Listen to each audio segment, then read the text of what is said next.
Welcome to Path of Exile 2. We'd like to start off by showing some of the gameplay of Act 3, one of the 6 acts in PoE 2's campaign. We're starting here in the jungle depths. Act 3 is set in the ruins of the Vaal civilization, which fell thousands of years ago. Jungle has taken over their former once great cities, and we'll be exploring it using one of our 6 new character classes, called the Monk. In PoE 1 we had one character class for each of the combinations of Strength, Dexterity, and Intelligence. When looking at the design of PoE 2 though, we realised that many of the new skills that we were trying to design just didn't really fit thematically with the existing classes that we have. Being a spellcaster with a bear form makes sense for Strength Int, but it doesn't really sound like something that a Templar would do. We realised that since we had new mechanics for every attribute combination, it actually made sense to design new character classes to explore the new themes. In PoE 2, every attribute combination has 2 classes associated with it. Strength Int has the Templar or the Druid, on Dexterity you have the Ranger or the more spare-focused Huntress, and on Dex Int you have the Shadow and the Monk, which Mark is playing here. Each class has its own 3 ascendancies that let you further specialise the class in the way that only that class has access to, but they both start at the same location in the passive tree. The quest rewards you're offered on the 2 variants are tailored to the class, but of course this is PoE. You can still mix and match anything to your heart's content.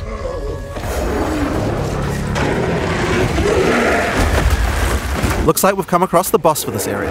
In PoE 2, every area of the campaign contains a boss of at least this difficulty. That's over 100 bosses to fight as you make your way through the campaign, and they all have unique mechanics to learn.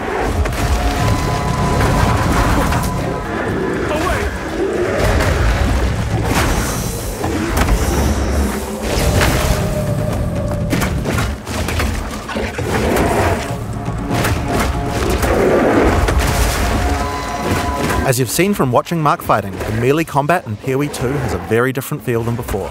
We've done a lot of things to add mobility to combat. Practically every melee skill in PoE 2 has some kind of movement built into it. The Monk in particular is a melee fighter who specialises in mobility over brute strength.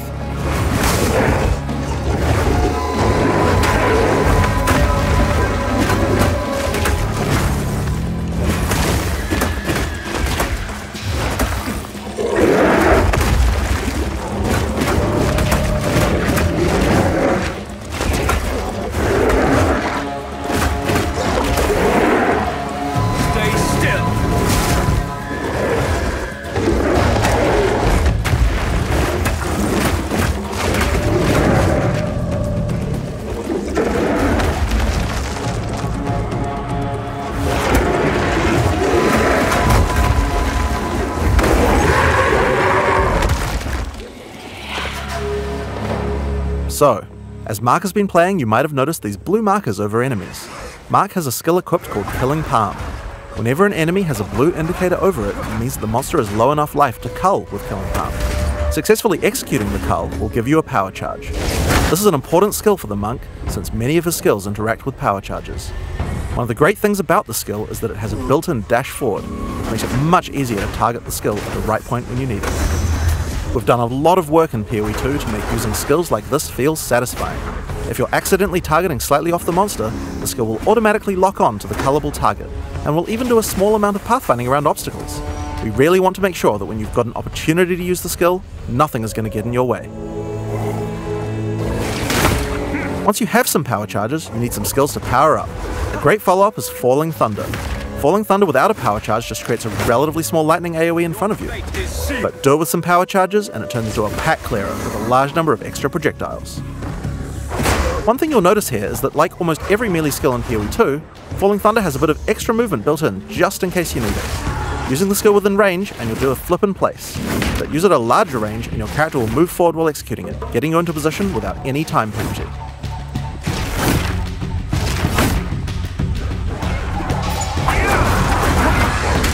In PoE 2 you also get a short period to redirect your target.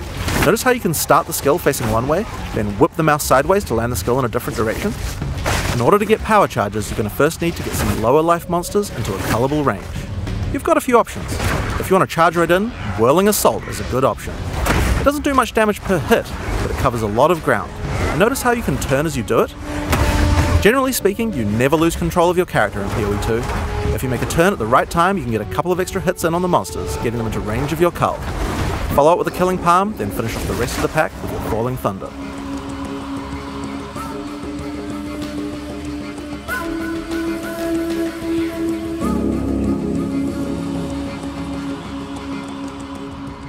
We've now entered the Vaal Mechanarium.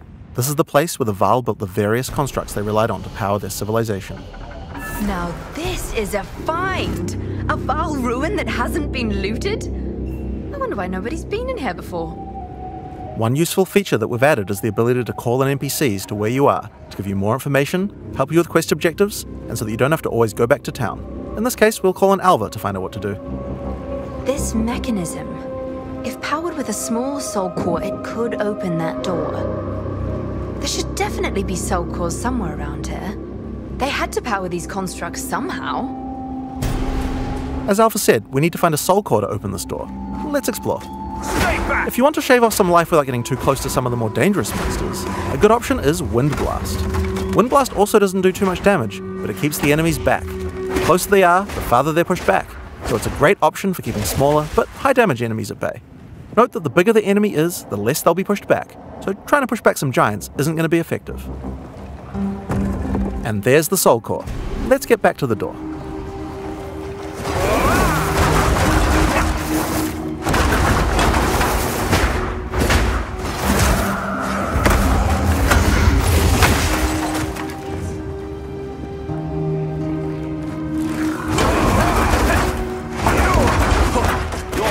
Is sealed.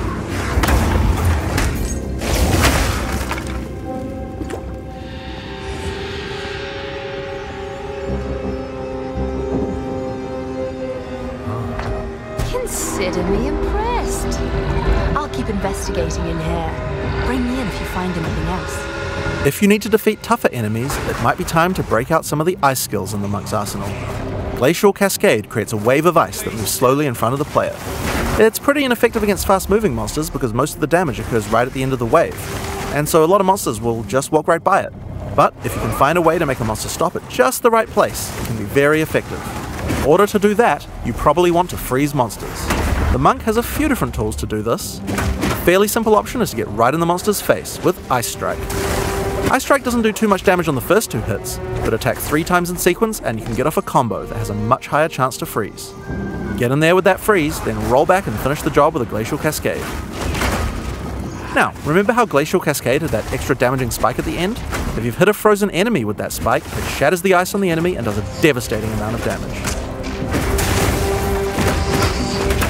Oh yeah, I just casually mentioned rolling back before. Did I forget to mention that in PoE 2 we added a dodge roll to every character? Just press spacebar at any time to roll. There's no cooldown, no limitations.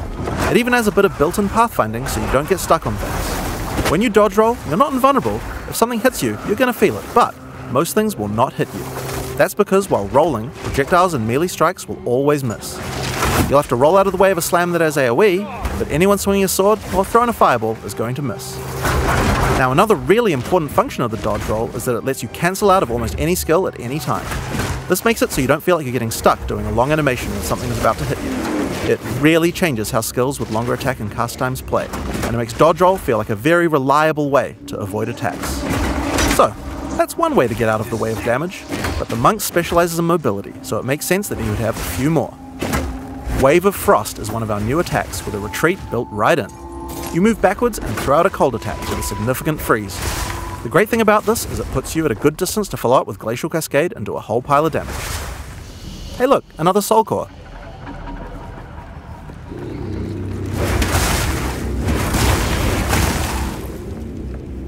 Another skill you can use to get some extra freeze is Shattering Palm. Shattering Palm is another palm strike that puts a small ice bomb on your target. Kill or deal enough damage to the target and the bomb will explode, doing some damage and a significant freeze. It's a great option against bosses where the wave of ice might not be enough to get that freeze off, but you really want to get that Glacial Cascade damage bonus. Get back!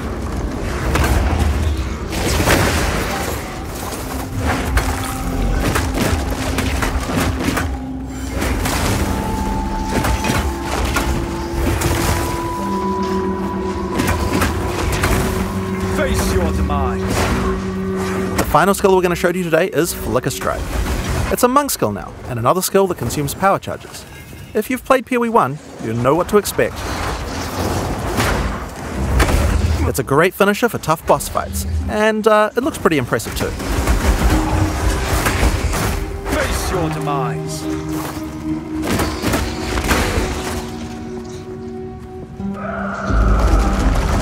Another door. I wonder what could be in there.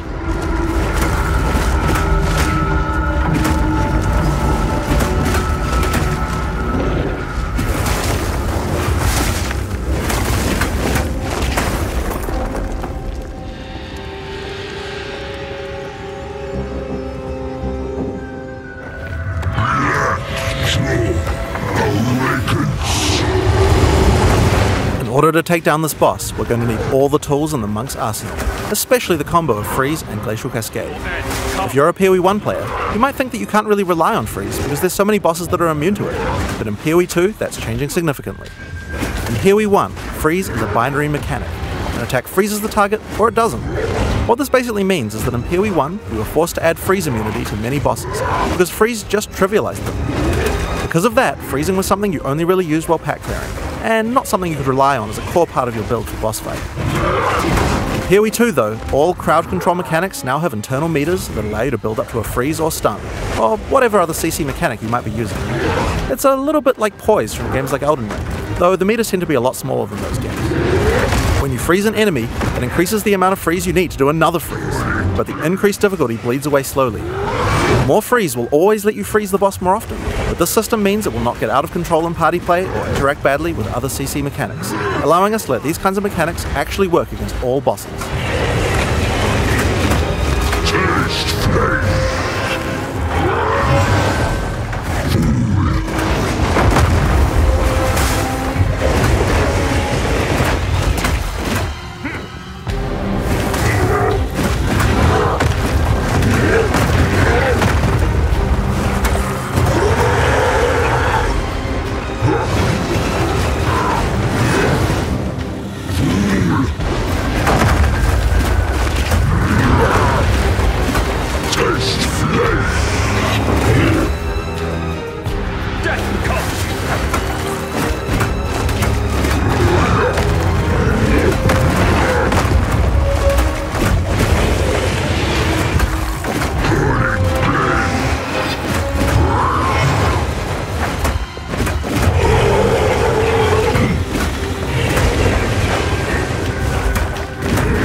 Blackjaw has dropped a consumable quest item, the Flame Core.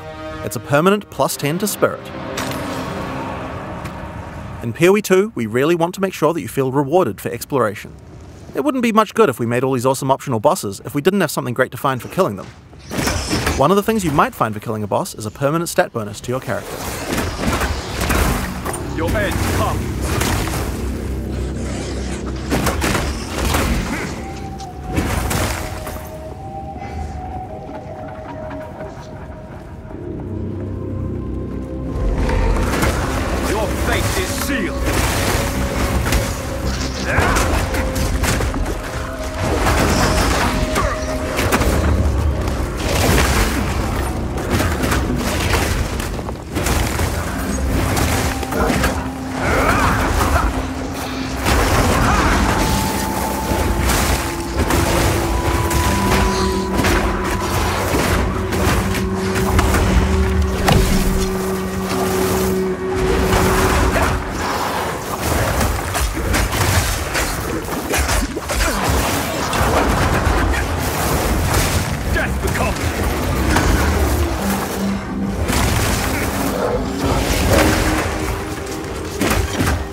In order to help us with this next area, we're going to call in a Sorceress. Mark's friend Octavian is going to send a friendvite, which we're going to accept, and then they can play together. The Sorceress is the new intelligence-focused character in PoE 2. While the Witch focuses more on occult magic and summoning, the Sorceress is themed around pure elemental destruction. Let's have a look at how she plays. All the vaunted technology of the Vaal, and look where it got them. Dead and buried. This is the largest soul core I've ever seen. With this, we could power the canal systems. But it isn't charged. There is still latent energy in this machinarium from its ancient operation. These lines in the stonework should lead to generators. You might need to find some more soul cores to spin them up, but everything looks to be in surprisingly decent condition. Maybe the golems have been maintaining it. In any case, it should still function. We'll have to remove that large core from the wall, of course, but that shouldn't be a problem. We have some skills here that you'll probably recognize if you've played PoE 1 before, but they feel a bit different to play now. Spark is great in these tight passages since it bounces around. We've added a Pierce support gem to really allow it to hit an entire room of targets. For a more single target focused skill, Arc is a good choice. It does more damage to the first target you hit.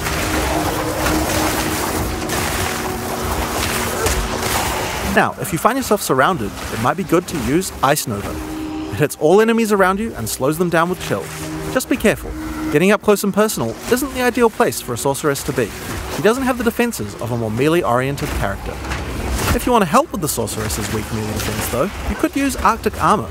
In PoE 2, Arctic Armor is a buff that builds up as you stand still. You can see the ice crystals forming around the character.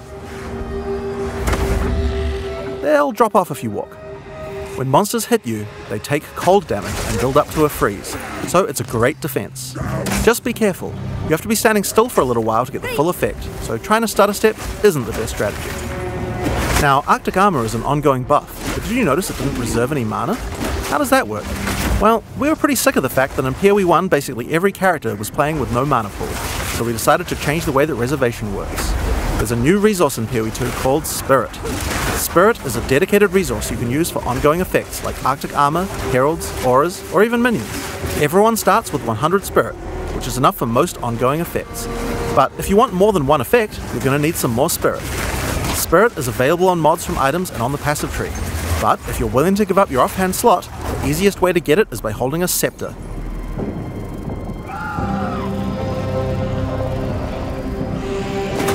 Now, if you want to increase the cold damage you're dealing, you can use a Frost Bomb. It places a bomb on the ground that reduces the enemy's cold resistance while it's ticking down. It's a great opportunity to use some cold skills before it explodes. And speaking of cold skills, a great skill to use on monsters with the slower cold resistance is Comet. This is a new skill in PoE 2, and it hits pretty damn hard. It costs a lot of mana and has a really long cast time, but it's worth the wait. It does a devastating amount of damage. To help get you out of danger, your character moves back slightly as it casts. It's pretty hard to hit a fast-moving opponent, but it's great on tougher enemies that stand still, or even a larger pack if you're further away and can predict where they're going to move. Now, if you run out of mana casting too many of those, I guess in an emergency you could cast your free-to-cast Fireball. Where did that come from, you ask? Well, this is a great opportunity to explain the way we've changed caster weapons in PoE 2.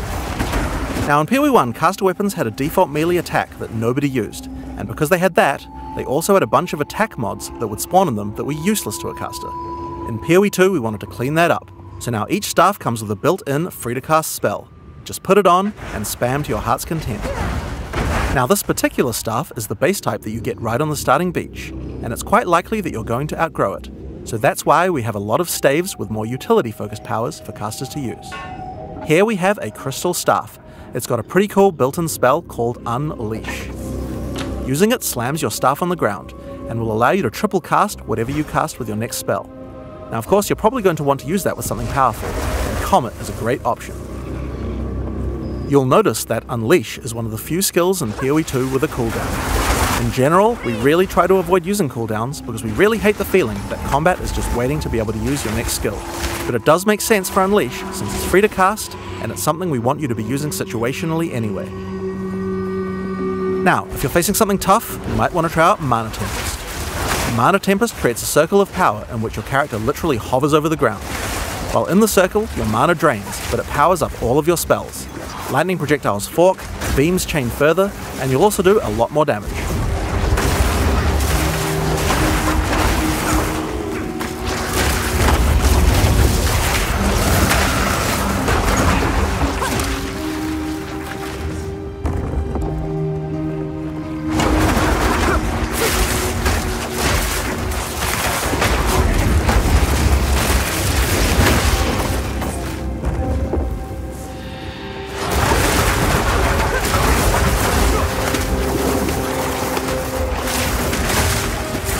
So with all of these skills, here's a great combo to try.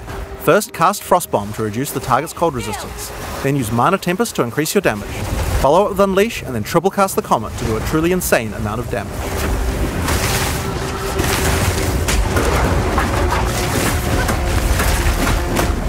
I need more time.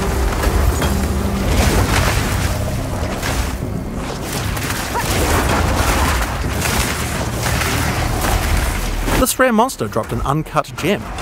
This is a good opportunity to talk about how skill gems drop in PoE 2. Instead of dropping specific gems, you can find uncut gems. Just right click on them and pick whatever skill you want. The gem will come pre-leveled to the level of the area that dropped it, so it's a lot easier to change between skills in PoE 2. This time, I think it might be cool to grab one of our meta gems. Meta gems are skills that can have other skills socketed into them, changing how they work. In this case, we're going to select Cast on Shock. Now, let's equip this thing in the skill screen and choose a spell to trigger with it. I think Comet might be fun. Because Cast on Shock reserves Spirit, we'll need to first disable our Arctic armor. We have to decide if we'd rather have the extra defense or the extra offense of the Cast on Shock using our Spirit. In PoE 2, trigger gems use a system of filling up cast time on each trigger. Basically, if a skill has a short cast time, then we'll trigger it really often.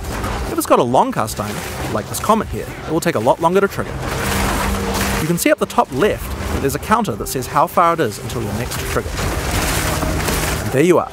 Using Cast on Shock, we'll automatically cast Comet whenever we're using our lightning skills.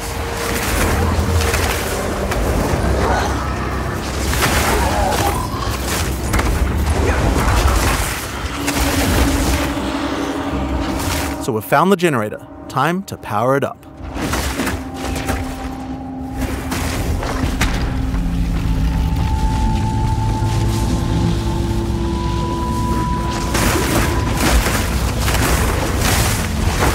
Power is restored to the Mechanarium, all the constructs are coming back to life. We'll need to fight them on the way back to the charged Soul Core. One thing that PoE 1 players might have noticed is that this character has both ice and lightning spells. That's pretty inefficient, isn't it? It's a big no-no for most builds, because any specialization into cold or lightning isn't going to affect the other element. And generic elemental damage increases are not going to be as powerful as focusing on a single element. Well, in PoE 2 we have another major new system to introduce to solve these kinds of problems, and it starts with Weapon Swap. Now in PoE 1, Weapon Swap isn't really used much for its originally intended use case. We imagined that people were going to be swapping in and out between different weapons to deal with whatever situation they were in. People just don't do that at all, and a large reason for that is because it's really awkward to do. In PoE 2 we wanted to solve that. The staff Octavian is using here has an ice mod on it that makes it great for when he's using his ice spells. We would also like to be able to make sure that the build works just as well for his lightning spells. If Octavian equips his previous staff in his second weapon set, you can see that it appears on the character's back. Now we're going to open up the skills screen. If Octavian opens up the skill options for his lightning skills, you can see here that you can choose which weapon sets are usable with each skill. First, we uncheck set 1 from being used by his lightning skills. Then we go through the cold skills and turn those off with his lightning weapon.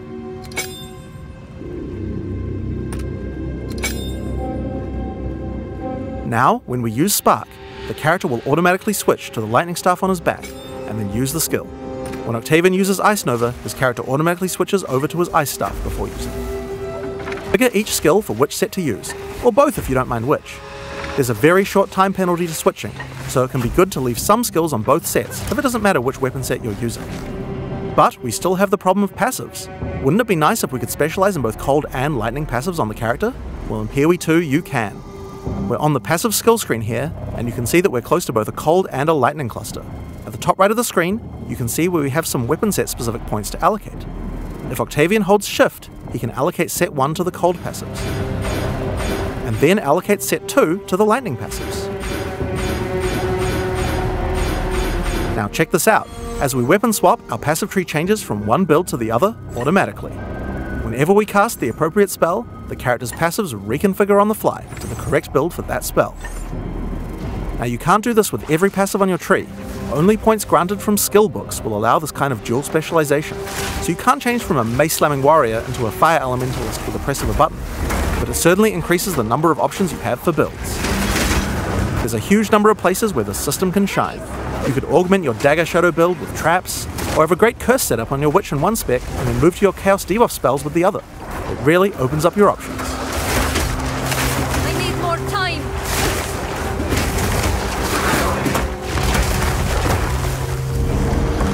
Another fun meta gem to try out is called Barrier Invocation.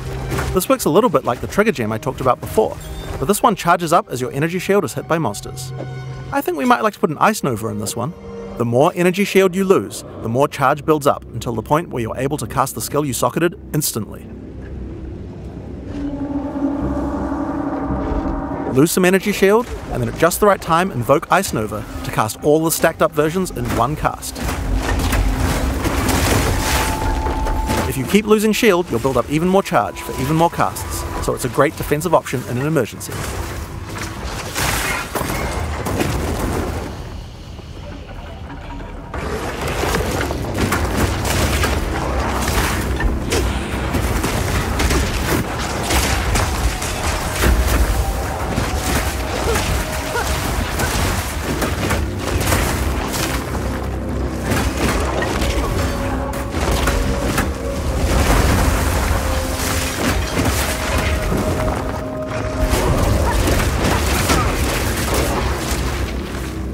Here we are, back at the charged Soul Core.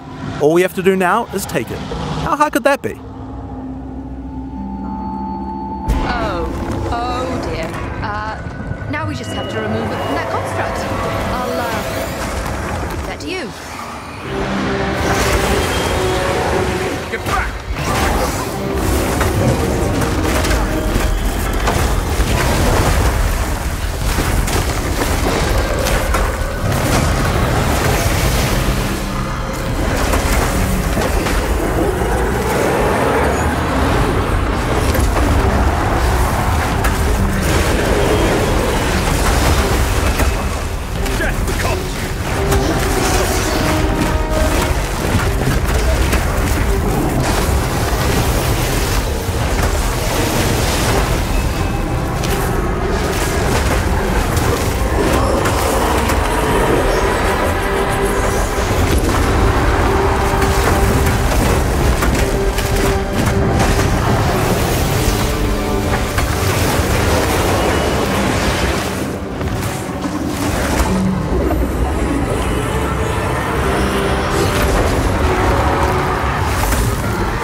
So that's Path of Exile 2. Your next question is likely to be, when is the beta? Well, we're in our last year of development, finishing acts, adding skills and balancing everything. The closed beta will start on June 7th, 2024. Path of Exile 2 has been a long time coming, and we're incredibly excited to be near the finish line, but we're not quite there yet. We are determined not to rush this and make sure that we get it right. Thanks for watching.